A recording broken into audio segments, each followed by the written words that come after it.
friends over the other day for lunch, and that's what I made. I made butternut squash, I made a salad, and I made fresh bread, and everyone went crazy over the soup.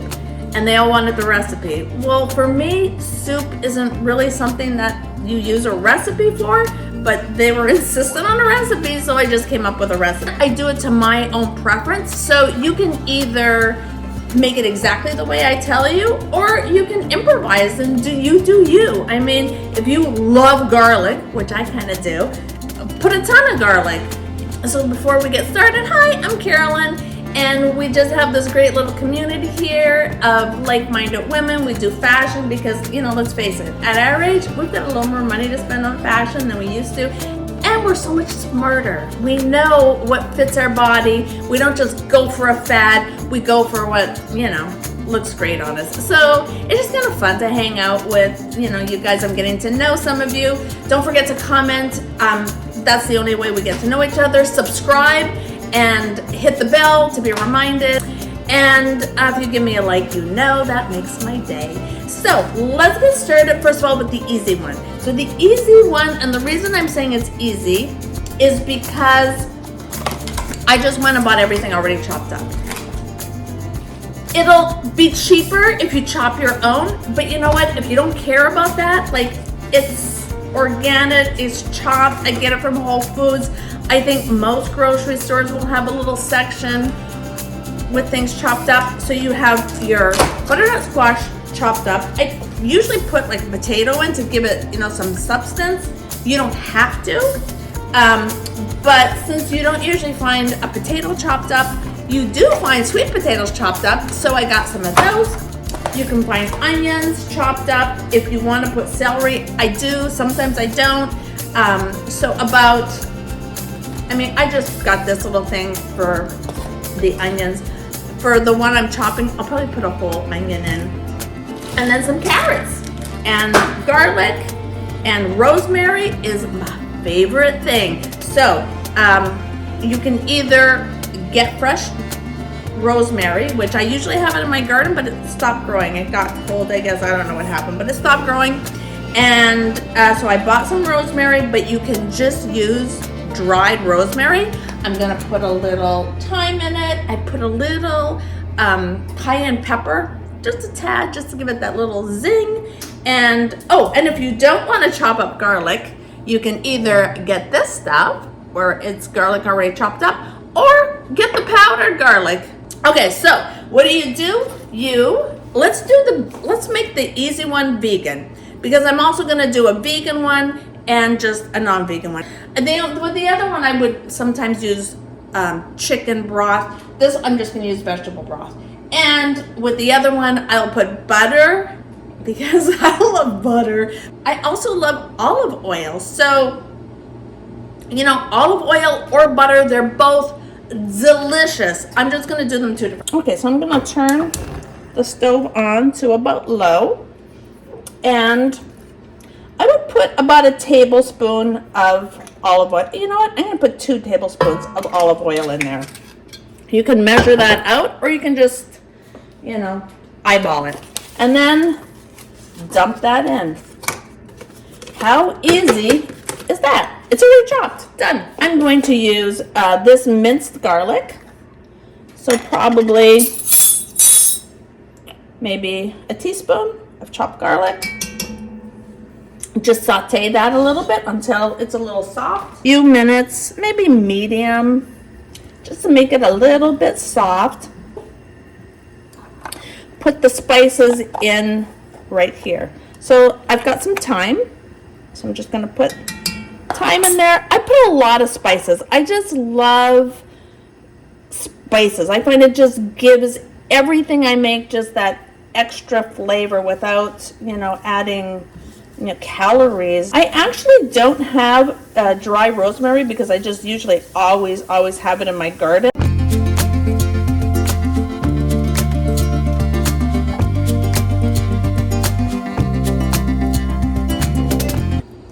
Okay, so I chopped up about a tablespoon of rosemary, and I will just put that in there. And just this, first of all, just the smell of chopping rosemary is, oh, heavenly, so delicious. And then when it starts to cook a little bit, mixed in with that thyme, yummy. So that's it. I mean, I would saute it, I don't know, 30 seconds, not much. And you can hear it sizzling, and now I'm just gonna throw everything in. Now I'm putting 2 of these. That's gonna make a lot of soup. So we have the onions, we have the butternut squash. Let me throw in some carrots. I'm not even gonna chop them up. I'm gonna put about a half a cup.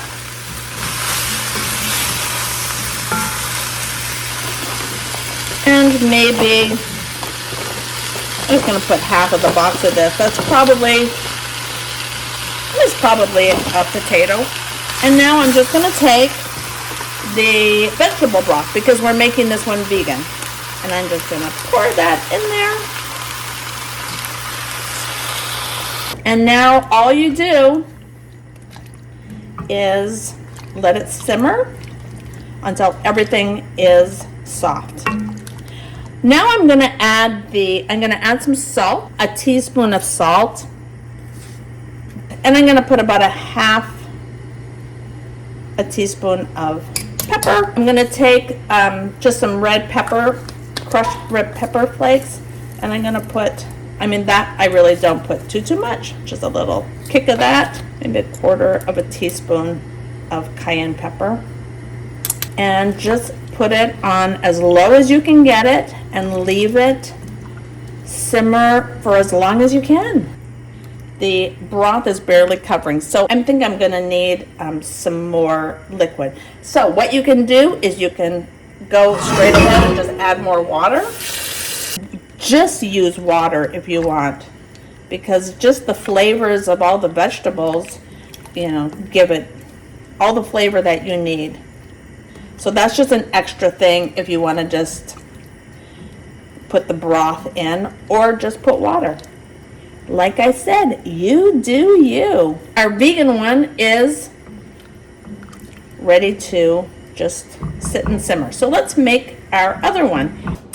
Okay, so I chopped up the entire butternut squash and I thought it was filming and it was not. So let me just tell you what I do. You take the butternut squash, you make sure you have a very sharp knife. The knife sharpener that I have works great. It's an electric one. I don't know, I don't have anything to compare it to, but it works great for me. All my knives are sharp. You peel the skin all off and then you can just compost it, and then the round sort of part at the bottom, after you've peeled it, you cut it in half, and that's where the seeds are, and you just scoop out the seeds with a spoon and you can just throw that in the compost as well. And then it's just chopped. You don't have to chop it up real fine because it's all gonna be pureed at the end anyway, so just chop it up. You know, my pieces are pretty big, and that's it. So we've got the butternut squash all chopped.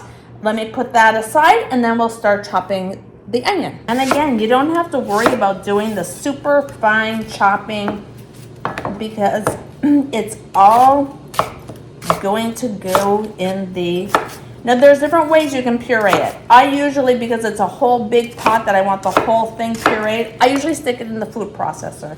If you don't have a food processor, stick it in the blender. Okay, so I have about 2 tablespoons of butter in there.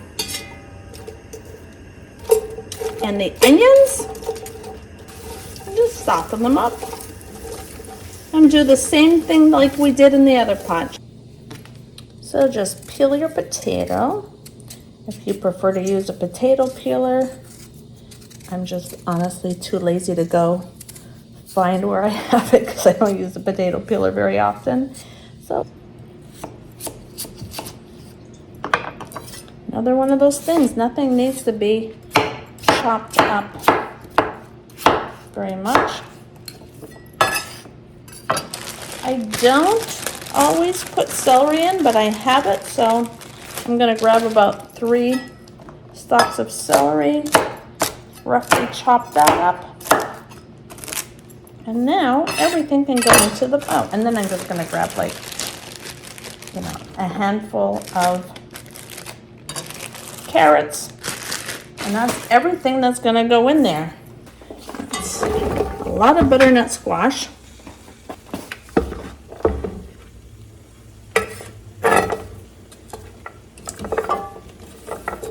So this is extra. To be honest with you, I pretty much never do this. But if you're feeling extra and you want to do something a little fun, if you're having company, grab some pumpkin seeds, put them on a baking sheet, and roast them. Just stick them in the oven at about 350 for, let's try it for 5 minutes. Boiling now. Now we just turn it down to a simmer and we let it, I mean, I would say maybe an hour to let it soften up. But if you've got longer, I would just let it simmer until you're ready to puree it. Okay, so this has been simmering for about a little over an hour. And you can see that the butternut squash is very soft. Just squish it up against the side and the potatoes are cooked. The last thing that's gonna soften up are gonna be the carrots, but you can see that they're already getting soft as well. So I am gonna show you how I use it if I'm gonna use the Immersion blender. Now, I forgot to put on my apron before, and if you're doing this, you wanna remember to put on an apron because it could splatter. So here it is. It's just looks like a stick if you're not familiar with it, and you just put it in, turn it on.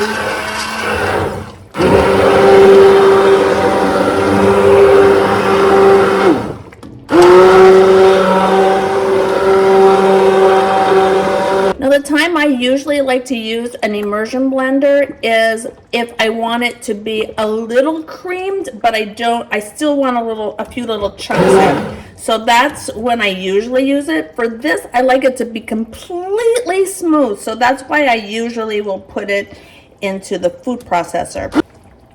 So this is a very big pot of soup. So it probably will need 2 batches. So let's see how much we can get into this first batch. Before I close it up and blend it, I want to let it cool a little bit. It did not all fit in there. So that's the first batch. I'm going to have to take this out and then put the rest in. So I'm going to put it into a bowl. But something that I love whenever I'm cooking is I love things that I can make ahead. So if I want, when I put this in the bowl here, I can either put that in the fridge and then pull it out when I want to eat it, or I can even freeze it and then pull it out when I want to eat it. So if I did do that, this would be it. This would be as far as I would go. When I'm going to serve it, that's when I would add about a half a cup of cream, like heavy whipping cream. That's what I would add to that. If I was doing it vegan, that's why I would put the coconut milk or coconut cream. Either one is good to go if you're making it vegan. Okay, so I have it all pureed up, and this is a pretty big pot of soup. You're going to be able to serve quite a few people with this because you don't need a big bowl full. And I am going to leave it like this because I have the other one as well. So this one I am just going to stick in the freezer, and then next time I have company, I already have soup ready to go, and I love that. Okay, here we go, round 2. This guy has been sizzling away here for a lot longer, so it's almost mushied up all on its own, and it actually looks a little thick. I'm going to cream it up and then see if I need, and then I'll add the coconut milk. So then after that, we'll see whether we need any more liquid in there. If we do, we can just add some.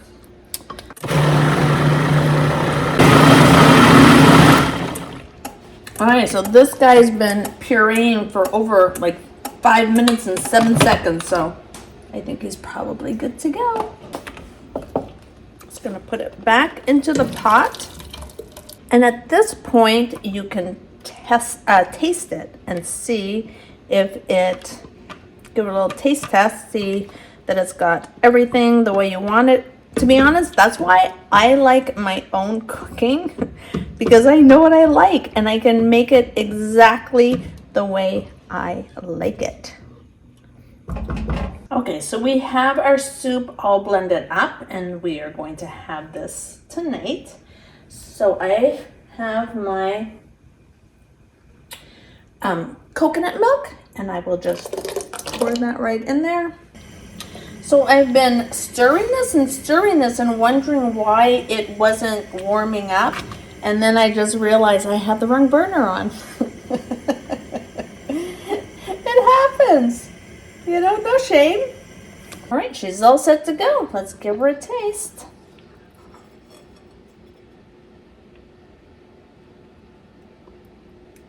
That's a lot of soup, to be honest with you. And here's something else that I don't always do, but you can give it a little dollop of sour cream. Sprinkle just a little bit of our nuts on there.